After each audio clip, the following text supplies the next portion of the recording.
Good morning, জয় হিন্দ। আমরা history class চালাচ্ছিলাম এবং history ক্লাসের মারাঠা সাম্রাজ্য আমরা করছিলাম, তাই না? হিস্ট্রির মধ্যে মারাঠা সাম্রাজ্যের মধ্যে শিবাজি আমাদের হয়ে গেছিল। আজকে আমাদের শিবাজির পরে করব। তাহলে শিবাজি রাজনৈতিক গুরুর নাম কি? দাদা কোন্ডদেব। আর আধ্যাত্মিক গুরু বলো? রামদাস। কি নাম? রামদাস। তো এইগুলো আমাদের হয়ে গেছিল আগের দিনেই। এই ক্লাসটা আমাকে দ্বিতীয়বার রেকর্ড করতে হচ্ছে, কারণ একবার যখন রেকর্ড করলাম তখন সাউন্ডেই এসেছিল না, দিয়ে আবার করিনি, দ্বিতীয়বার রেকর্ড করতে হচ্ছে। তো একটু ফাস্ট চলবো, একটু ধ্যান দিয়ে আমরা শেষ করে দেবো। হ্যাঁ, তো শিবাজির মধ্যে আমরা দেখছিলাম, তো শিবাজির দুটো বউ ছিল। শিবাজির দুটো বউয়ের মধ্যে মানে যেগুলো আমাদের পলিটিক্যালি ইম্পর্টেন্ট, যেগুলো তার শাসন কাজের জন্য ইম্পর্টেন্ট বা যেগুলো পরীক্ষার ওরিয়েন্টেড, সেই জিনিসগুলো নিয়ে চলবো। তাহলে দুজন বউ, একজন বউয়ের নাম হচ্ছে সাঁইবাই। আশা করি সবাই দেখতে পাচ্ছ। কি নাম? সাঁইবাই। আরেকজনের নাম হচ্ছে সৈরাবাই।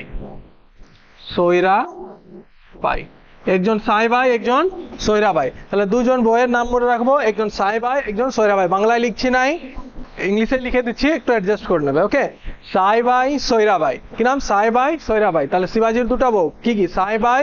শিবাজির বাবার নাম কি? শাহজি ভোসলে। মায়ের নাম জিজাবাই। তার দুটো বউ কি কি? সাঁইবাই, সৈরাবাই। এখান থেকে এই ফ্যামিলি ট্রিটা আমাদেরকে মুখস্থ রেখে নিয়ে চলতে হবে। এরপরে সাঁইবাইয়ের ছেলে আছে, এবং সাঁইবাইয়ের ছেলের মধ্যে যদি দেখি তাহলে আমাদের মুখস্থ রাখতে হবে শম্ভুজি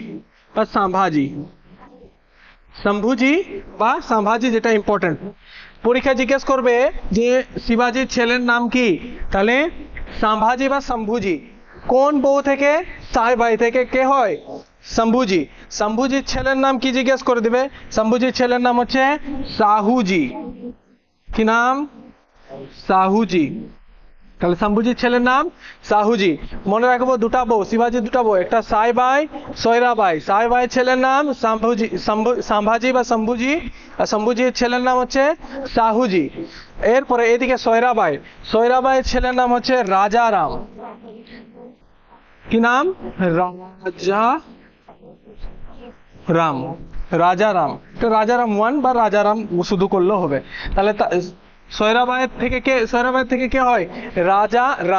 রাজারাম। এদিকে মনে রাখবো শিবাজির দুটা বউ, সাঁইবাই, সৈরাবাই। এদিকে সৈরাবাইয়ের থেকে কে? রাজারাম। কে হয়? রাজারাম। আর রাজারামের পরে কে আসে? শিবাজি। দেখবে শিবাজি, দুটা শিবাজি হচ্ছে, একটা শিবাজি এখানেও আছে, একটা শিবাজি এখানেও আছে। দুটা শিবাজি। হ্যাঁ, একটা প্রথম শিবাজি, এটা শিবাজি 2। একে বলা হয় শিবাজি 2। কি বলা হয়? শিবাজি, বলো যারা, শিবাজি 2। যারা অনলাইন আছো তারা বলবে শিবাজি 2 বলা হয়। তাহলে আমরা এই ট্রিটা মনে রাখবো এবং ফ্যামিলি ট্রিটা, এবং এটাকে ক্যাপচার করে নেবো। যারা যারা পড়ছো ক্যাপচার করে চলবে। তাহলে মুখস্থ করবো, ক্যাপচার তো করবো, তার সাথে সাথে মুখস্থ করবো। প্রথম শিবাজির দুটা বউ, সাঁইবাই, সৈরাবাই। সাঁইবাইয়ের ছেলের নাম সাম্ভাজির ছেলের নাম সাহুজি। আর এদিকে সৈরাবাইয়ের ছেলের নাম রাজারাম, এবং রাজারামের ছেলের নাম হচ্ছে শিবাজি 2। এখান থেকে কোয়েশ্চেন একটা জিজ্ঞেস করেছিল যে শিবাজির মায়ের নাম কি। শিবাজির মা মানে রাজারামের বউয়ের নাম হচ্ছে তারাবাই। কেন ইম্পর্টেন্ট? কেননা পরবর্তীকালে যখন দেখবো যে রাজারামের অকাল মৃত্যু হয়ে যায়, সেই সময় শিবাজি খুব ছোটই ছিলেন, এবং সেই সময় অভিভাবক হিসাবে তারাবাই বসেছিলেন সিংহাসনে। মানে সিংহাসনে শিবাজি বসেছিলেন, কিন্তু অভিভাবক হিসাবে যা কিছু পরিচালনা করার দায়িত্ব পুরোপুরি তারাবাইয়ের হাতে ছিল। তো আমরা দেখবো, স্টার্ট করি এখান থেকে। শিবাজির ছেলের নাম সাম্ভাজি। কার থেকে হয়েছে? সাঁইবাই থেকে কি হয়েছে? সাম্ভাজি। আমরা দেখেছিলাম যে ঔরঙ্গজেব সেই শিবাজিকে এবং সাম্ভাজিকে দুজনকেই কয়েদি করে নেয়, দুজনকেই আটক করে বা বন্দি করে নেয়, কিন্তু এনারা পালাতে সক্ষম হয়েছিলেন, এবং পরবর্তীকালে সাম্ভাজিকে ঔরঙ্গজেব হত্যা করে দেয়। কিছু ধার্মিক কারণ ছিল, কিছু যে বলছিল যে হয়তো আমাদের অধীনে চলে আসো, নানা রকম বলা হয়। আবার বলা হয় যে তিনি মুসলমান ধর্ম অ্যাকসেপ্ট করাতে চেয়েছিলেন, কিন্তু না বলার কারণে তার হত্যা করে দেওয়া হয়। এরকম করে আলাদা আলাদা কথা আছে। তো সম্ভাজিকে কেন মনে রাখবো? ঔরঙ্গজেব তাকে হত্যা করে দেয় এবং সম্ভাজিকে যখন হত্যা করে দেওয়া হয় তার ছেলে শাহুজিকেও বন্দি করে নেয়। কে বন্দি করে নেয়?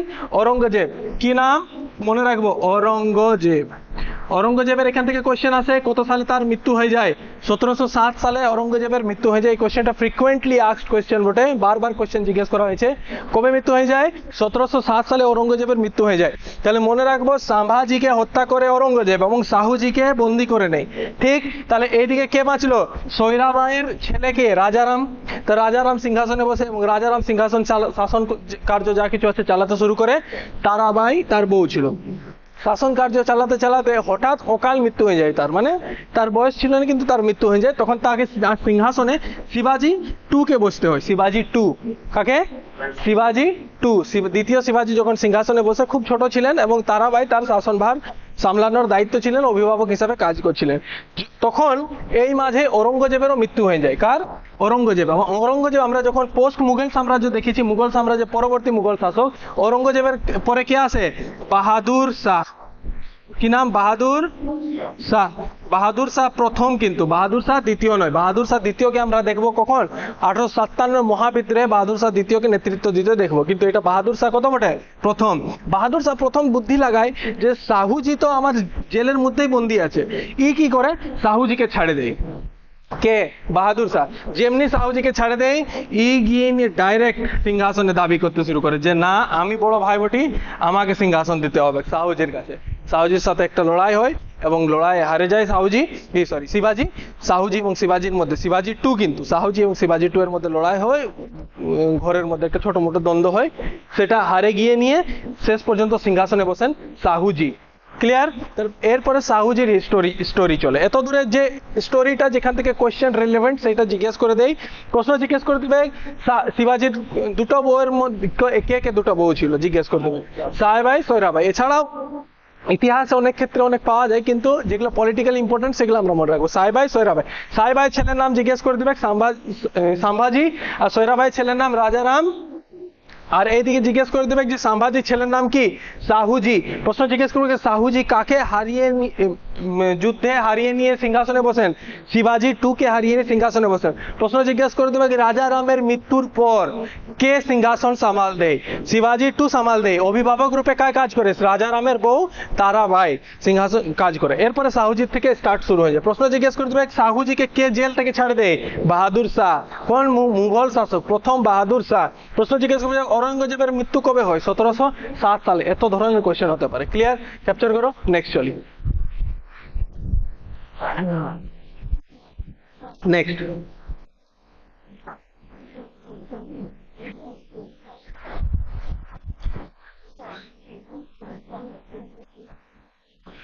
একটা ক্লাস যত এনার্জি দিয়ে পড়ানো হয়, পরবর্তীকালে যখন সেই ক্লাসটা আবার রিপিট করতে হয় না, একটু এনার্জিটা ডাউন হয়ে যায়। তো তবু আমি অনেক এর থেকে বেশি ডিটেলস একটু গেছিলাম আমি, তবু যতটা সম্ভব অতটা করার চেষ্টা করছি। হ্যাঁ, শাহুজি। প্রশ্ন দেখো, প্রশ্ন তোমার পড়ার মধ্যেই আসবে, যেটা পড়ানো হয়েছে সেখান থেকেই প্রশ্ন আসবে। এরপর তোমার উপরে ডিপেন্ড করে যে তুমি পড়াটাকে কতটা মনে রাখেছো। বাস, কোশ্চেন দেখবে, পরীক্ষায় কোশ্চেন দেখবে আর তুমি জিজ্ঞেস করবে। কোশ্চেন আলো নেই আপনার, যদি না আসে তবে জিজ্ঞেস করবে, আর যদি কোশ্চেন আসে তো বলবে হ্যাঁ ঠিক। শাহুজি। এরপর শাহুজি প্রশ্ন জিজ্ঞেস করবে শাহুজির বাবার নাম কি?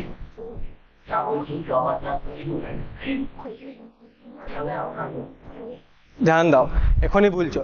সম্ভাজি। কি নাম? সম্ভাজি। শাহুজির সময়কাল এর আগে থেকেই সব থেকে পাওয়ারফুল যে পদটা ছিল সেটা পেশোয়া পদ ছিল, আর ছত্রপতি যে থাকতো সেটাকে রাজা বলা হতো। তা রাজা নিজের কাছে রাখতো যে পদটা, সেটা হচ্ছে ছত্রপতি। এবং তার কোর্টের মধ্যে, তার সভার মধ্যে যে অন্যান্য পদ সৃষ্টি করেছিল, যেটা অষ্টপ্রধান রূপে আমরা জানি, সেই অষ্টপ্রধানগুলোর মধ্যে সব থেকে পাওয়ারফুল যে পদটা ছিল সেটা ছিল পেশোয়ার পদ। ঠিক? তো শাহুজি যখন রাজা হয় তখন ইনি নিজের সাথে একটা পেশোয়া রাখেন। পেশোয়ার নাম হচ্ছে বালাজি বিশ্বনাথ। হ্যাঁ, বালাজি বিশ্বনাথ। প্রশ্ন জিজ্ঞেস করে দেবে শাহুজির পেশোয়া কে ছিলেন? বালাজি বিশ্বনাথ একজনেই পেশোয়া ছিলেন না, ইনার আন্ডারে তিনটা পেশোয়া ছিল। কিরকম সময়কালে আস্তে আস্তে আগে বুঝবো। তাহলে বালাজি বিশ্বনাথকে তিনি রাখেন নিজের পেশোয়া হিসাবে, এবং এইখান থেকেই গল্প শুরু হয় পেশোয়া পদের। পরবর্তীকালে আস্তে আস্তে যে মতো গল্প বাড়বে আমরা বুঝবো। তো বালাজি বিশ্বনাথকে যখন রাখা হয় সিংহাসন পেশোয়া হিসাবে, তখন বালাজি বিশ্বনাথ কি করতে পারেন কি নাই করতে পারেন, লোকের মধ্যে কোয়েশ্চেন ছিল যে ইনি কি করবেন, পেশোয়া তো হয়ে গেছেন কিন্তু কিছু কি করতে পারবেন। তো ইনি একটা মহান কাজ করেছিলেন। মনে রাখবে বালাজি বিশ্বনাথ এমনিতে 1713 সালে তিনি পেশোয়া পদে বসেন, 1713 সালে, এর আগে পেশোয়া পদে ছিলেন না। কিন্তু 1714 সালে জাস্ট বসার 1 বছর পরেই তিনি কি করেছেন না একটা সন্ধি করে দিয়েছেন, একটা সন্ধি যেটাকে মেঘনা কাটা বলা হয়। কি বলা হয়? মেঘনা কাটা। মেঘনা কাটা। দেখো মেঘনা কাটা আমরা শব্দটা আগেও দেখেছি। মেঘনা কাটা শব্দটা এসছে ইংল্যান্ডে 1215 থেকে। মেঘনা কাটা 1215 সালে প্রথম মেঘনা কাটা দেওয়া হয়। কিং জন দিয়েছিলেন প্রথমে মেঘনা কাটা। আর এইটাকে সংবিধানের কি মেঘনা কাটা মানে কি হয়? মেঘনা কাটা মানে মেঘনা মানে সুপ্রিম, আর কাটা মানে ডকুমেন্ট, মানে সুপ্রিম ডকুমেন্ট মানে সর্বশ্রেষ্ঠ ডকুমেন্টকে মেঘনা কাটা বলা হয়। এটা অধিকার দেওয়া হয় কত সালে? 1215 সালে দেওয়া হয়। এরপরে আস্তে আস্তে কি হয় না মেঘনা কাটা অন্যান্য দেশ কপি করতে শুরু করে, ফলো করতে শুরু করে। ভারতের মধ্যেও আমরা মেঘনা কাটা পড়ে থাকি, যেটার মধ্যে আমাদের ফান্ডামেন্টাল রাইট আছে পার্ট 3 আর্টিকেল 12 থেকে 35 মধ্যে, সেটাকে আমরা মেঘনা কাটা হিসাবে দেখে থাকি। এবং বলা হয় যে আমাদের সংবিধানের মেঘনা কাটা কাকে বলা হয়? ফান্ডামেন্টাল রাইট আর্টিকেল 12 থেকে 35কে মেঘনা কাটা হিসেবে দেখা হয়। তো এই মেঘনা কাটা শব্দটা এসেছে। তো এইখানেও প্রশ্ন জিজ্ঞেস করে দেবে যে একটা মেঘনা কাটে সাইন করেন, কে সাইন করেন? বালাজি বিশ্বনাথ। বালাজি বিশ্বনাথ মেঘনা কাটা সাইন করেন। প্রশ্ন জিজ্ঞেস করবে কোন রাজা ছিলেন? মনে রাখবে ফারুক সিয়ার। কোন রাজা? ফারুক সিয়ার। ফারুক সিয়ার রাজা ছিলেন, মুঘল সম্রাট, এবং ফারুক সিয়ার আন্ডারে এই মেঘনা কাটাটা সাইন হয়। তাছাড়া ফারুক সিয়ার ফরমান নামও তিনি জারি করেন 1717 সালে। তো এটা এখানে সম্পর্কিত নয়। 1714 সালে একটা সন্ধি করেন ফারুক সিয়ারের সাথে যে আমাদের মধ্যে কেউ যদি অ্যাটাক করে তাহলে আমি আপনাকে রক্ষা করবো, আপনি আপনাকে রক্ষা করবেন, আমি আপনাকে রক্ষা করবো, আপনি আমাকে রক্ষা করবেন। এরকম করে একটা ছোট মোটো সন্ধি করে দেওয়া হয়। এবং কিন্তু সেই সময়কার দেখবে যে তুমি একটা ছোট জায়গা মনে করো যে ভারতের মধ্যে মারাঠারা জাস্ট দক্ষিণের দিকে ছিল, এবং মুঘল সাম্রাজ্য অনেকটা বিস্তৃত ছিল সেই সময়টাতে। তো তুমি ছোট মোটো রাজা হয়নি, রাজার প্রধানমন্ত্রী হয়নি, যখন একটা বড় রাজার সাথে দেখা করে আসবে বা বড় রাজার সাথে সন্ধি করে নিয়ে আসবে, তখন তোমার তো জয় জয়কার হবেই। তোমার তো সবাই বলবে বাহ বাহ বাহ, খুব বড় রাজা, খুব বড় রাজা। তেমনি বালাজি বিশ্বনাথের খুব জয় জয়কার হয়েছিল যে বাপ রে, এত বড় রাজা ফারুক সিয়ার, মুঘল সম্রাট ফারুক সিয়ারের সাথে সন্ধি করেছিল, যেটা মেঘনা কাটা নামে পরিচিত 1714 সালে। খুব বড় ব্যাপার, খুব বড় ব্যাপার। এরকম করে নিয়ে খুব একটা ফেমাস এখানে এই জিনিসটাই আছে। এখান থেকে কোয়েশ্চেন আসে যে কত সালে? 1714 সালে কি সাইন করা হয়? মেঘনা কাটা সাইন করা হয়। কে সাইন করে? বালাজি বিশ্বনাথ পেশোয়া রূপে ছিলেন, রাজা কে ছিলেন? শাহুজি ছিলেন, এবং মুঘল সম্রাটের সাথে ফারুক সিয়ারের সাথে। এরপরে বালাজি বিশ্বনাথের মৃত্যুর পর পেশোয়া পদ খালি হয়, এবং সেই মারাঠা দরবারে লোকজন চলে আসে সবাই যে আমি পেশোয়া হব, আমি পেশোয়া হব, আমি পেশোয়া হব। পেশোয়া হব বললে তো হবে না, পরীক্ষা পাস করতে হবে। তো বালাজি বিশ্বনাথেরই ছেলে ছিলেন বাজিরাও। বাজিরাও, যাকে বাজিরাও প্রথম রূপে আমরা দেখি। এরপরেও বাজিরাও এসেছেন, যেটা বাজিরাও দ্বিতীয় রূপে আমরা দেখে থাকবো। তাহলে কে আছেন? বাজিরাও। তাহলে বাজিরাওকে অনেকেই বলে যে না বাবা যে এরকম যোগ্য, ছেলে ততটা যোগ্য নয়, আদৌ তাকে দেওয়া উচিত নয়। এরকম করে নানান ধরনের প্রশ্ন জাগতে শুরু হয়। কিন্তু বাজিরাওকে জিজ্ঞেস করা হয় যে আপনি কি মনে করেন, আপনি নিজেকে যোগ্য মনে করেন? তো ডায়লগ দে, চিতে কি চাল বাজ কি নজর, और बाजीराव के तलवार पे संदेह नहीं करते, ये कभी भी मात दे सकती है। তো বলা হয় যে তাহলে তো কোনো বড় ব্যাপার বটে। ইয়ার পাশে যে মন্ত্রী ছিল সেই মন্ত্রী বলছে যা এই কিছু পারবেন নাই। চন্দন কাঠ তার ছোট থেকে গন্ধ ছড়ায় নেই। চন্দন কাঠ একটু বড় সময় লাগে। আপনি তো এখন বাচ্চাই আছেন, এখন কম বয়স আছেন, আপনার তো বাবা এখন ছিলেন, মহান লোক ছিলেন, আপনি তো নন, জরুরি নয় আপনিও হবেন। বলছে একটা পরীক্ষা নিয়ে নেওয়া হোক। বলছে ঠিক আছে, একটা পরীক্ষা নিয়ে নেওয়া হবে। অস্ত্র এবং শাস্ত্রের দুটারই পরীক্ষা নেওয়া হবে। বলবে একটা তীর চালাতে হবে, তীর দ্বারা এর আগে অস্ত্র এবং শাস্ত্রের পরীক্ষা দিতে হবে। কি করা হলো না, একটা ময়ূরের একটা পালক রাখা হলো একটা বালির উপরে, এরকম করে নিয়ে পালক রাখা হলো এবং বলা হলো যে লেন তীর ধনুক নেন এবং ময়ূর পালকটাকে 2 খণ্ডে ভাগ করে দেন। বাজিরাও ধরলেন এবং চালালেন পালকটাকে এবং গিয়ে নিয়ে ডাইরেক্ট এখানে লাগিয়েছে নিচে। তখন সবাই বলে যে মিস করে দিল। বলছে তো আপনাকে তো বলা হয়েছিল লাগাতে 2 খণ্ডে ভাগ করতে, আপনি তো পারলেন না। বলছে যায় নিয়ে ভালো করে দেখুন যে ময়ূর পালকটা বের করান, দেখবেন ময়ূর পালকটা ছোট হয়ে গেছে। ঠিকই দেখছে যে হ্যাঁ ময়ূর পালকটা 2 ভাগে বিভক্ত হয়েছে। বলছে এত বড় পালক উপরে ছিল, আপনি নিচে কেন লাগালেন? বলছে হ্যাঁ নিচে লাগাবার কারণ আছে, এই তীরটা বটে মারাঠা সাম্রাজ্যের তীর, আর এই ময়ূর পালকটা বটে মুঘল সাম্রাজ্য। যদি কোনো জিনিসের তুমি ডাইরেক্ট শেকড়ে আঘাত করো, যদি মূলে আঘাত করো, তাহলে বড় থেকে বড় সাম্রাজ্য সহজে পতন করা সম্ভব হয়। তাহলে এই শিক্ষাটা তিনি দিয়েছিলেন। তাহলে অস্ত্র চালিয়ে নিয়ে তিনি কিসের শিক্ষা দিলেন? অস্ত্রের শিক্ষা, যে হ্যাঁ আমি আমার এম আছে বা আমি অস্ত্র শস্ত্র চালাতে সক্ষম, এবং শাস্ত্রের জ্ঞান দিলেন যে আমি বড় লম্বা থেকে লম্বা তীর চালিয়ে নিয়ে যে কোনো জিনিসের যদি মূলে আঘাত করা হয় বা শেকড়ে আঘাত করা হয়, বড় থেকে বড় সাম্রাজ্য সহজে পতন করা সম্ভব হয়। তাহলে এটা দিয়ে নিয়ে বাজিরাও খুব তারিফ হলো তার, খুব সম্মান, যে বাবা না নিজের বাবার রকমই বটে। কিন্তু অন্যান্য লোকগুলো বললো ডায়লগ দিলে তো হচ্ছে না, কাজও করে দেখাতে হবে। তখন ইনি বললেন ঠিক আছে কাজও করে দেখাবো, বহুত কাজ আছে করার। কি কাজ করব না, তিনি সন্ধি করে দিলেন। কত সালে? 1738 সালে একটা সন্ধি হয় যার নাম হচ্ছে মুন্সি শিবগাঁওয়ের সন্ধি। মুন্সি শিবগাঁও এর সন্ধি, মুন্সি শিবগাঁওয়ের সন্ধি কার সাথে করেন? দেখো উপরে মুঘলরা ছিল, নিচে নিজাম ছিল, নিজাম, আর মাঝে মারাঠা, নিচে নিজাম। তো নিজামের সাথে মুন্সি শিবগাঁওয়ের সন্ধি করেন। তিনিও এই সন্ধিটা করেন যে আপনার উপরে কেউ যদি অ্যাটাক করে তা আমরা রক্ষা করবো, আমাদের সাথে যদি কোনো হয় তো আপনি আমাদের সাথে লড়াই করতে যাবেন। তো মুন্সি শিবগাঁওয়ের সন্ধি হয়ে গেল। বলিনি এটাকে একটা মহান কাজ ধরা হলো যে না এর বাবা যে মতো মেঘনা কাটা সাইন করেছিলেন, ইও তেমনি ফেমাস লোক বটে বাবু, না খুব মহান লোক বটে, বাবা এরকম করে নিয়ে খুব তার নাম হতে শুরু হলো মুন্সি শিবগাঁওয়ের সন্ধির পর। ও সরি, এটা 38 নয় 28 বটে, মুন্সি শিবগাঁওয়ের সন্ধি। তাহলে প্রশ্ন জিজ্ঞেস করলাম মুন্সি শিবগাঁওয়ের সন্ধি কত সালে? 1728 সালে। কার সাথে হয়? নিজাম। কোথাকার নিজাম? হায়দ্রাবাদের নিজাম। নিজামের সাথে হয় কি হয়? মুন্সি শিবগাঁওয়ের সন্ধি। কত সালে? 1738 সালে। মেঘনা কাটা কবে সাইন হয়? 1714 সালে। কে সাইন করে? বালাজি বিশ্বনাথের সাথে কে? ফারুক সিয়ারের হয়। এরপরে নিজামের সাথে কি হয়? মুন্সি শিবগাঁওয়ের সন্ধি হয় 1728 সালে। এরপরে কি হয় না তিনি ডাইরেক্ট অ্যাটাক করতে চলে যান, চলো দিল্লি অ্যাটাক করবো, এইখান থেকে চলো দিল্লি অ্যাটাক করবো। কোথা? দিল্লিতে অ্যাটাক করতে গেলেন 1737 সালে। দিল্লিতে তখন মোহাম্মদ শাহ রঙ্গিলা রাজা ছিলেন। ফারুক সিয়ার দেখবে যারা তোমাদের তো ভিডিওটা ক্যাপচার করা নেই, আমি আগেও পড়িয়ে দিয়েছি, তোমরা একবার সার্চ করে নেবে যে পোস্ট মুঘল সম্রাট আছে, মানে মুঘল সম্রাট পাওয়ারফুল যে সম্রাটগুলো ছিল সেটা ঔরঙ্গজেব পর্যন্ত ছিল।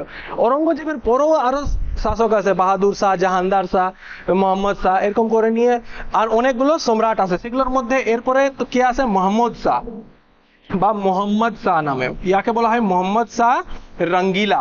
কি বলা হয়? মোহাম্মদ শাহ রঙ্গিলা কেন বলা হয়? তিনি খুব নাচ কাজ করতে ভালোবাসতেন। ক্লাসের ইসের মধ্যে, সভার মধ্যে পুরা ডান্স চলতো, পুরা যত ধরনের আছে সবাই নাচো, ডিজে চলতো পুরা, তার জন্য একে মোহাম্মদ শাহ রঙ্গিলা বলা হতো। রঙ্গিলো মারো ঢোলনা। তাহলে কত সালে? 1737 সালে। কত সালে? 1737 সালে। কোথায় অ্যাটাক করেন? দিল্লিতে অ্যাটাক করেন। এবং দিল্লিতে অ্যাটাক করার পর তিনি যা কিছু আছে লুট করে নিলেন। ইনার সাথে আবার একটা সন্ধি করে নিলেন যে বাৎসরিক আমাকে 50 লাখ টাকা দাও এবং আমি আপনাকে প্রোটেকশন দিব, যে বাইরের কোনো অ্যাটাক যদি হয়, সেই সময় বাইরে থেকে অনেক অ্যাটাক হতো, বিশেষ করে আফগানিস্তান এইসব জায়গাগুলোর থেকে বেশি অ্যাটাক হতো। তো বাইরের অ্যাটাক থেকে আমি আপনাকে রক্ষা করব, আপনি আমাকে কি করবেন? 50 লাখ টাকা বাৎসরিক দিবেন। তখন 50 লাখ টাকা খুব বড় একটা বটে। তাহলে এই জিনিসটা যখন এই অফারটা পেলেন মোহাম্মদ শাহ বলেন বাহ বিরাট ব্যাপার, তাহলে আর আমার কিছু করার নেই, ডান্স শুরু করো। আরো ডান্স করতে শুরু করলো পুরো একদম সবাই, যা কিছু আছে দরবারের মধ্যে ডান্স শুরু হয়ে গেল, নিশ্চিন্ত হয়ে গেল, কোনো সমস্যা নেই। এরপর সৈন্য তো দিবে কে দিবে? বাজিরাও সৈন্য পাঠাবে। কে? মারাঠা সম্রাটের সৈন্য। তো পুরা ডান্স করতে নিয়ে একদম নিশ্চিন্তে রিল্যাক্স করতে শুরু করলো। হঠাৎ একদিন 2 বছর পর 1739 সালে কি হয়ে গেল? নাদির শাহ অ্যাটাক করেছে 39 সালে দিল্লির উপরে। নাদির শাহ পুরো একদিকে ডান্স চলছে রুমের ভিতরে, লোক বলছিল এই মালিক মালিক মালিক নাদির শাহ অ্যাটাক করেছে। নাদির শাহ কে বটে? এটা আফগান শাসক বটে নাদির শাহ। এই বাপ, দৌড়ো দৌড়ো দৌড়ো দৌড়ো, পালাও পালাও, যে যথা পাচ্ছে পালাছে। ইও কোথা পালাবো কোথা নাই পালাবো বলিনি, রুমটাই ছিল যে আপনি এই রুমটাই থাকুন, সব থেকে সেফ থাকবেন। যত হচ্ছে নাচ নাচ করার লোকগুলো ছিল এগুলাকে সরাও সরাও সরাও, এগুলাকে রুমের মধ্যে ঢুকাইছে, লুকায় নিয়েছে। নাদির শাহ পাইলে এরাও নিয়ে যাবে। নাদির শাহ পৌঁছেছে, দেখছে যে কি আছে, সব থেকে মূল্যবান জিনিস দেখছে, ময়ূর সিংহাসনে বসে আছে। কে? মাহমুদ শাহ। সিংহাসন সমেত উল্টে দিল, মাহমুদ শাহ ভুঁয়ে একদম মাটিতে পড়ে গেল এরকম। ময়ূর সিংহাসনটা নিল, কোহিনুর হীরা ছিল সেটাকে নিয়ে গেল। ময়ূর সিংহাসন কে তৈরি করান? বাদল খাঁ। কার আমলে তৈরি হয় এটা? শাহজাহানের আমলে তৈরি। ময়ূর সিংহাসন নিয়ে চলে গেল। কত সালে? নাদির 1739 সালে। তার পরীক্ষায় জিজ্ঞেস করবে নাদির শাহ অ্যাটাক কবে করে?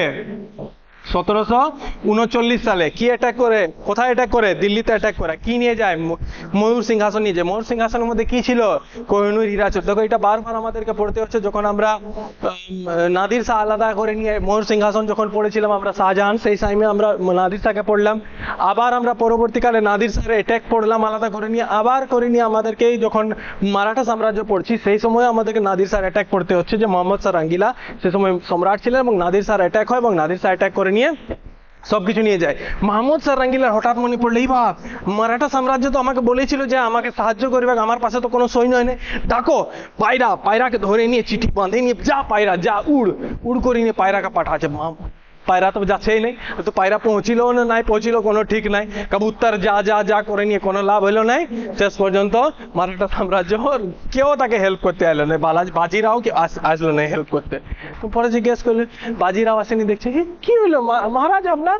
যা সব লুটে নিয়ে গেল, আমার যে ডান্স করার লোকগুলা ছিল সেগুলাকেও নিয়ে গেল, আমার ময়ূর সিংহাসন নিয়ে গেল, এখন কোথা মাটিতে বসে নিয়ে ডান্স দেখতে হচ্ছে, অর্কেস্ট্রা দেখতে হচ্ছে।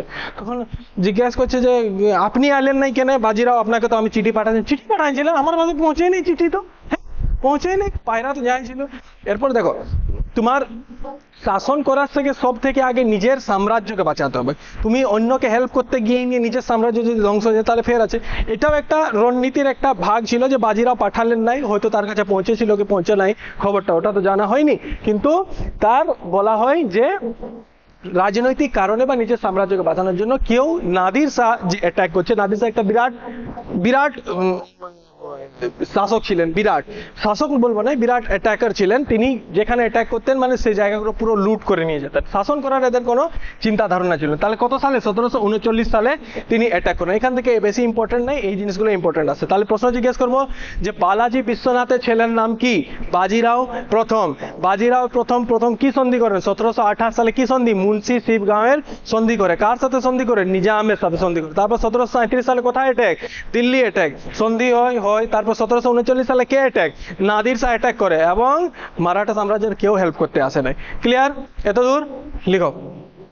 এরপর আরেকটু জিনিস আছে উপরে, আমি ওটা বুঝে দিচ্ছি না, এখানেই বলে দিচ্ছি। দেখো, প্রশ্ন জিজ্ঞেস করবে যে মারাঠা সাম্রাজ্যের দ্বিতীয় প্রতিষ্ঠাতা, সেকেন্ড ফাউন্ডার বা দ্বিতীয় প্রতিষ্ঠাতা, সেকেন্ড ফাউন্ডার বা দ্বিতীয় প্রতিষ্ঠাতা কাকে বলা হয়? বালাজি বিশ্বনাথকে বলা হয় মারাঠা সাম্রাজ্যের দ্বিতীয় প্রতিষ্ঠাতা। কাকে? বাজিরাওকে। কাকে? বাজিরাওকে বলা হয় মারাঠা সাম্রাজ্যের দ্বিতীয় প্রতিষ্ঠাতা। তাহলে প্রথম প্রতিষ্ঠাতা কে ছিল? শিবাজি। দ্বিতীয় প্রতিষ্ঠাতা কে? বাজিরাও। কে বটে?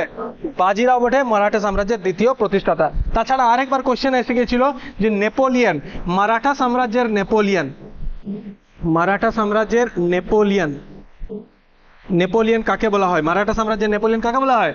বাজিরাও প্রথমকে বলা হয়। কে বলেছিলেন? একজন ফেমাস ছিলেন, ঐতিহাসিক গ্র্যান্ড ডাফ, ঐতিহাসিক গ্র্যান্ড ডাফ কি বলেছেন? মারাঠা সাম্রাজ্যের নেপোলিয়ন কাকে বলেছেন? বাজিরাওকে। এমনিতে ভারতের নেপোলিয়ন সমুদ্রগুপ্ত, ওইখানের সাথে কনফিউজ করবে না। ভারতের নেপোলিয়ন বলছে না, মারাঠা সাম্রাজ্যের নেপোলিয়ন কে কাকে বলা হচ্ছে? বাজিরাওকে। কে বলেছেন? ঐতিহাসিক গ্র্যান্ড ডাফ। কি নাম? Grand, GRAND, Grand Duff, Grand Duff তিনি বলেছেন। ঠিক আছে, এখান থেকে আর বেশি ইম্পর্টেন্ট এই কোশ্চেন গুলোই আসে। এরপরে আমরা নেক্সট আগাবো। বুঝে গেছো আশা করি? তুলে নাও ছবি। নেক্সট।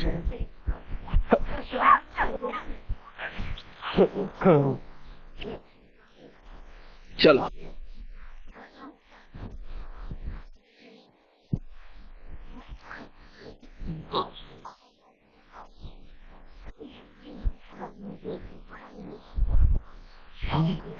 এরপরে দেখো কোন রাজা এখন আছে? ছত্রপতি কে আছে? সাহুজি। কে আছে? সাহুজি। সাহুজির আন্ডারে দুটো পেশোয়া পড়লাম, প্রথমটা কে? বালাজি বিশ্বনাথ। বালাজি বিশ্বনাথ। দ্বিতীয় কে পড়লাম? বাজিরাও। বাজিরাও কি বটে? বাজিরাও প্রথম। তৃতীয় পড়বো, তৃতীয় পেশোয়া কিরকম? অর্ধেক নাম ইয়ার নিয়েছে বালাজি আর অর্ধেক নাম ইয়ার রয়েছে বাজিরাও। তাহলে তারপরে পেশোয়া কে? বালাজি বাজিরাও। বালাজি বাজি রাও। বালাজি বাজিরাও এরপরে শাসন করতে আসে। নামগুলোর কনফিউজ করবে না, একদম সেম সেম মোটামুটি নাম হয়েই যাচ্ছে, ঠিক? কনফিউজ করবে না। তারপর এরপরে রাজা কে হয়? রাজা নয়, সরি, পেশোয়া কে হয়? বালাজি বাজিরাও। তাহলে প্রশ্ন জিজ্ঞেস করবে কার আন্ডারে, কার আন্ডারে তিনটা পেশোয়া কাজ করেছিল? সাহুজির আন্ডার তিনটা পেশোয়া। সব থেকে পাওয়ারফুল যে পেশোয়া গুলো ছিল এই তিনটাই মারাঠা সাম্রাজ্যের পেশোয়া ধরবো। এছাড়া এনাদের শাসন যখন শুরু হয়, বালাজি বিশ্বনাথ ইনি 6 পেশোয়া ছিলেন। পেশোয়া মানে ষষ্ঠম, মানে 6তম পেশোয়া ছিলেন। এর আগেও অনেকগুলো পেশোয়া এসেছেন, যেমন প্রথম পেশোয়ার নাম যদি জিজ্ঞেস করে, এমনিতে কোনো পরীক্ষায় নাম জিজ্ঞেস করে না, কিন্তু প্রথম পেশোয়া যদি নাম জিজ্ঞেস করে দেয় তাহলে মোরপন্থ পিংলে। মোরপন্থ পিংলে, পিংলে আসবো সেটার উপরে। প্রথমটাকে মোরপন্থ পিংলে। মোরপন্থ পিংলে ঋষভ পান্থের ভাই মোরপন্থ পিংলে। মনে রাখবো কি পান্থ? ঋষভ পান্থ। ঋষভ পান্থ নয়, মোরপন্থ। মোরপন্থ পিংলে প্রথম পেশোয়া ছিল। পরীক্ষায় জিজ্ঞেস করে নাই, নাম মুখস্থ রাখতে পারো এক্সট্রা নলেজের জন্য, ঠিক আছে? তাহলে এখন আমরা কি পড়ছি? বালাজি বাজিরাও। তাহলে বালাজি বিশ্বনাথ কততম পেশোয়া? ষষ্ঠম পেশোয়া। আর বালাজি বাজিরাওয়ের সম্পর্কে যখন পড়বো তখন কি হয় না, সাহুজির মৃত্যু হয়ে যায়। যখন বালাজি বাজিরাও পেশোয়া হন তখন সাহুজির মৃত্যু হয়ে যায়, এবং সাহুজির পরে রাজা হতে চলেন রাজারাম। রাজারাম 2। কি দেখো, রাজারাম 2। আমরা রাজারাম 1 পড়েছি। কার ছেলের নাম? শিবাজির ছেলের নাম রাজারাম 1, হন নাই? রাজারাম 1 শিবাজির ছেলের নাম রাজারাম 1। কার থেকে? সৈরাবাই থেকে হয়েছে। রাজারামের বউয়ের নাম তারাবাই, এবং তারাবাইয়ের রাজারামের ছেলের নাম হচ্ছে শিবাজি 2। এবং পরবর্তীকালে আমরা দেখবো যে সাহুজির মৃত্যুর পর সাহুজির যে পুত্র রাজারাম 2 তিনি সিংহাসনে বসতে চান, এবং যখন সিংহাসনে বসতে চান তখন একটা ঝামেলা সৃষ্টি হয়। কি ঝামেলা সৃষ্টি হয় না, বালাজি বাজিরাও যিনি সিংহাসনে বসেছিলেন তিনি বলছেন যে না, আমি আপনাকে পাওয়ারফুল, সব থেকে পাওয়ারফুল জিনিস কেন বলাবো? মানে এতদিন পর্যন্ত যা কিছু লড়াই করার দায়িত্ব পেশোয়া, সন্ধি করার দায়িত্ব পেশোয়া, যুদ্ধে মরবে তো পেশোয়া, যা কিছু করবে পেশোয়া, সব কিছু কাজ যখন পেশোয়া করছে তাহলে ছত্রপতির পাওয়ার এত কেন? পেশোয়াই সব থেকে বেশি পাওয়ারফুল হবে এরপরে থেকে। কে বললো?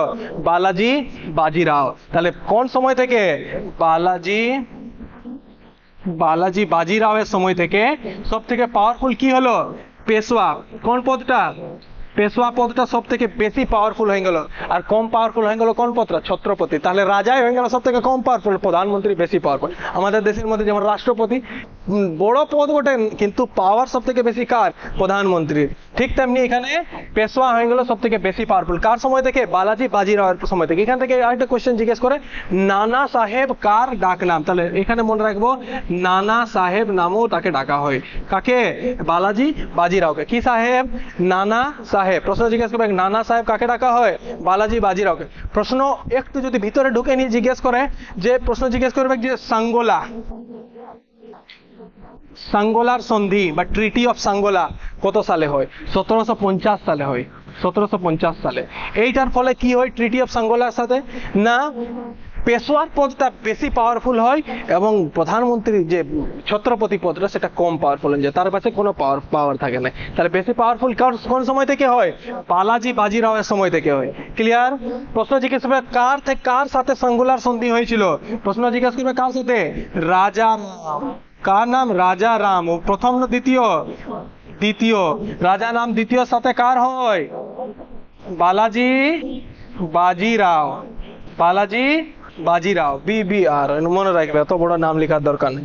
বালাজি বাজিরাও। তাহলে কাদের মধ্যে সাঙ্গোলার সন্ধি হয়? 1750 সালে। সাঙ্গোলার সন্ধি কেন হয়? কেননা এরপরে থেকে কার পাওয়ার সব থেকে বেশি হলো?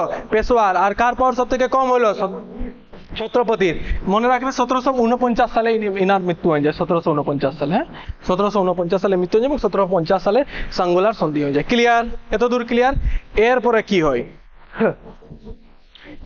মনে রাখবে, এই যে জিনিসটা যে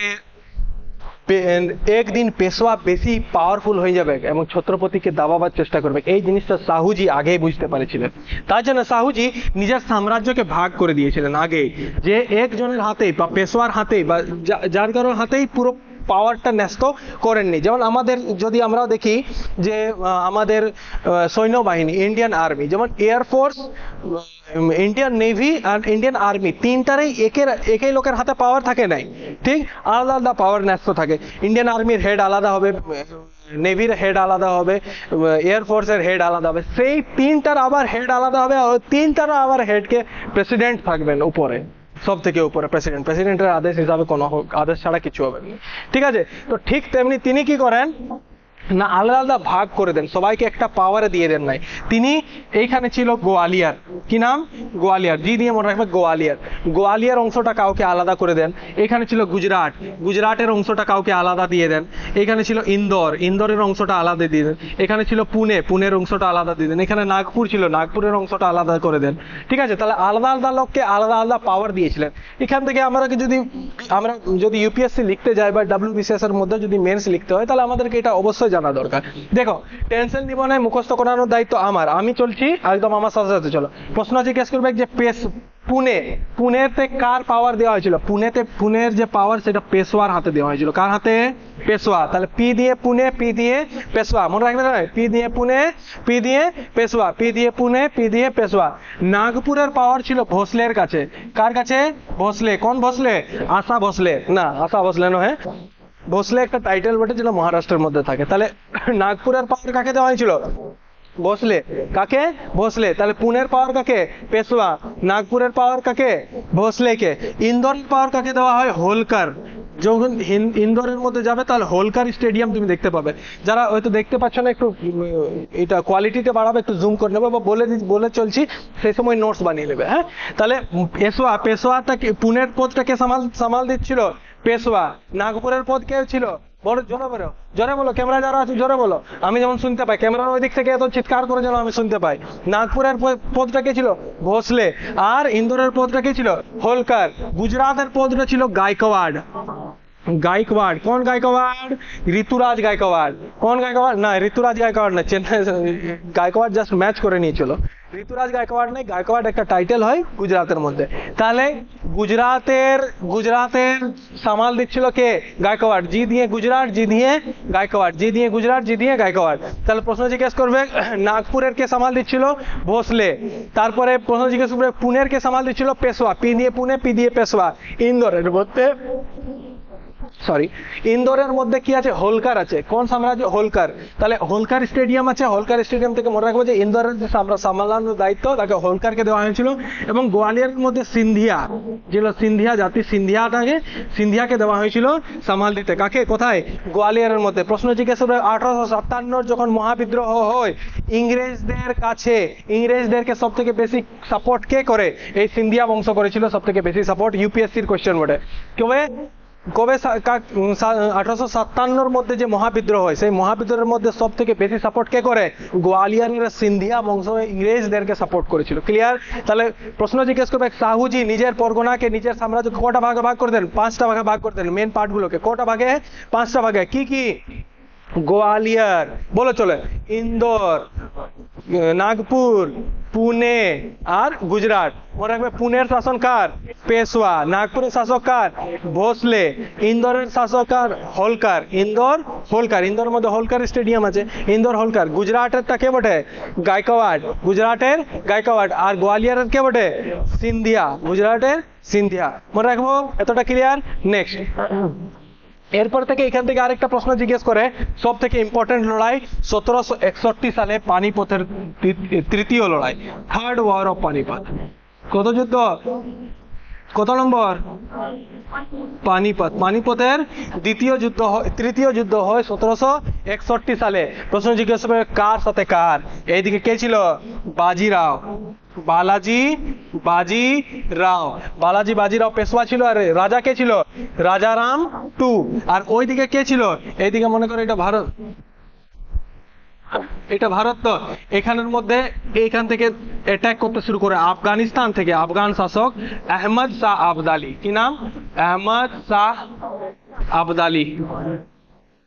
আবদালি। এত বুদ্ধিমান লোক ছিল আহমদ শাহ আবদালি যে কি করে না একদম ডিসাইড করে এই কখন আমরা অ্যাটাক করব ভারতের মধ্যে, ভারত নাই জাস্ট এই সাম্রাজ্যের মধ্যে অ্যাটাক করব, ভারত ছিল তখন, অ্যাটাক করব এখানে। এবং অ্যাটাক করার ঠিক টাইম তিনি ডিসাইড করেছিলেন 14 জানুয়ারি, ফেব্রুয়ারি নয়, খালি 14 ফেব্রুয়ারি মনে থাকে তোমাদের, 14 জানুয়ারি বটে। কি বটে? 14 জানুয়ারি 1761 সালে অ্যাটাক করে। আর এইখানে একটা জায়গা আছে হরিয়ানার কাছে, পানিপথ, জায়গাটা সমতল জায়গা, পানিপথে অ্যাটাক করে। এবং দিল্লির আশপাশের যে এলাকা সেখানে প্রচন্ড ঠান্ডা পড়ে, আমাদের তুলনায় আমরা যে জায়গাগুলোয় থাকি সেগুলোর তুলনায় দিল্লির ঠান্ডাটা অনেক প্রচুর ধরে। কিন্তু আফগানিস্তানে যারা থাকে, আফগানিস্তানে এমনিতেই হাড় কাঁপানো শীত, এই লম্বা চড়া লোক পাহাড়ের মধ্যেই থাকে, ওদের কাছে ঠান্ডা, ওই জানুয়ারির ঠান্ডা কোনো ব্যাপার না, ওরা আরামে থাকবে। জানুয়ারির ঠান্ডা একদম মনোরম লাগে তাদেরকে, যা রোদে বসে নিয়ে আরাম করছি খুব। এরা কি করলো? এই টাইমটা অ্যাটাক করে দিল। হ্যাঁ, এবং মারাঠা সাম্রাজ্যের পতনের কারণ হচ্ছে যে মারাঠা সাম্রাজ্য সেই সময় ভাবেছিল নাই যে এত বড় অ্যাটাক হবে। তারা ভাবছিল কোন রকম অ্যাটাক করেছে আহমদ শাহ আবদালি, কে বটে, আমাদের এত বড় সাম্রাজ্য, মারাঠা সাম্রাজ্য কেউ টেক্কা দিতে পারবে না। যা দুজন সেনাপতিকে পাঠিয়ে দিয়েছে ওখানে লড়াই করতে। আর দুজন সেনাপতিকে পাঠিয়ে দিয়েছে এবং যে যেখানে পাচ্ছে সেখানে লড়াই করছে। তাহলে দেখো এর যে পতনের কারণ, মারাঠা সাম্রাজ্যের পতন এখান থেকেই শুরু হয়ে যায়। 1761 সালের তৃতীয় পানিপথের যুদ্ধ 14 জানুয়ারি হয়, এখান থেকেই শুরু হয়ে যায় মারাঠা সাম্রাজ্যের পতনের কারণ। কেন পতনের কারণগুলো কি ছিল? একটা আহমদ শাহ আবদালির সঠিক যে রণনীতি, তিনি সঠিক টাইমে অ্যাটাক করেছেন, যে তার যে সৈন্যরা তারা লড়াই করতে কোনোদিন তাদের কষ্ট হবে নাই, ঠিক। আর এনারা মারাঠারা কোথাকার লোক ছিল? মারাঠারা যা সমুদ্রের ধারের লোক বটে, সমুদ্রের ধারে নাতিশীতোষ্ণ আবহাওয়া পাওয়া যায়। মহারাষ্ট্র যে এলাকাগুলো নাতিশীতোষ্ণ আবহাওয়া, না বেশি ঠান্ডা না বেশি গরম। দেখবে ঠান্ডার দিনে ওইখানে ফ্যান চালায় লোক, মুম্বাইয়ের লোকগুলো। তো এদের ঠান্ডাতে সমস্যা হবে, এরাকে কোথায় যেতে হলো? পানিপথে যেতে হলো। পানিপথ দিল্লি এলাকার কাজগুলো কুয়াশায় দেখতে পাওয়া যায় না, একে অপরের সাথে তুমি চললে টক্কর হয়ে যাবে, এত কুয়াশা থাকে, একদম প্রখর ঠান্ডা। এরা গিয়ে নিয়ে ওখানে কাঁপতে শুরু করেছিল, মারাঠার লোকগুলো, মারাঠা সাম্রাজ্যের যে সৈন্যগুলো কিছু, বাপরে বাপ এত ঠান্ডা আছে। আর ওরা ঠিক স্ট্র্যাটেজি নিয়ে আসছিল যে আমরা অ্যাটাক করতে পারবো, ওরা পুরো ভালোভাবে অ্যাটাক করছে। দ্বিতীয়ত ছিল যে মারাঠা সাম্রাজ্যের যে শাসকরা ছিলেন তারা অতটা লাইটলি নিয়েছিলেন, একদম সিরিয়াসলি নেননি যে এরা এত বড় অ্যাটাক করতে পারবে। বলেনি দুজন সৈন্যকে পাঠায়, দুজন সেনাপতিকে পাঠিয়ে দিলেন, আর যে পাচ্ছে সেখানে লড়াই করছে, কোনো ঠিক নাই, এদের কোনো সঠিক রণনীতি নাই, কোনো প্ল্যানিং নাই। বলেনি এইসব কারণে কি হয় না, পানিপথের তৃতীয় যুদ্ধে মারাঠা সাম্রাজ্য হেরে যায় এবং আহমদ শাহ আবদালি জিতে যায়। ক্লিয়ার? এখান থেকে এই জিনিসটাই প্রশ্ন জিজ্ঞেস করবে, জাস্ট আমি বুঝিয়ে দিচ্ছি। এনাদের দরকার ছিল না এনাকে একদম গরমের টাইম পর্যন্ত, ফেব্রুয়ারি মার্চ পর্যন্ত টেকায় রাখা, আর তারপরে দৌড়ায় আনা এইদিকে এই দক্ষিণ ভারতে, দৌড়ায় আনে নিয়ে মার দিয়া যায়। এত গরম লাগবে, দেখবে খুজলা নিয়ে পালাও, ঘামাচি বেরাচ্ছে, নাইসিল পাউডার লাগায় সব দৌড়ে পালাবে, এরকম অবস্থা হয়তো। তো এর রণনীতির একটা ব্যাপার থাকে। ক্লিয়ার? এত দূর ক্লিয়ার? আর বেশি ইম্পর্টেন্ট না, এখান থেকে এতটাই আসে। এরপরের দিন আমরা কি করব, আস্তে আস্তে রঘুনাথ রাও আছে, এইসব জিনিসগুলো, নানা ফড়নবিসকে পড়তে হবে, মারাঠা সাম্রাজ্য, এই পরের ক্লাসে আমরা শেষ করে দেবো। ক্লিয়ার? তো এত দূরে ছিল, এত দূরের মধ্যে আমরা একবার রিভাইজ করে দিই, ফুল রিভিশন একদম। AK-47 যেমন গুলি চলে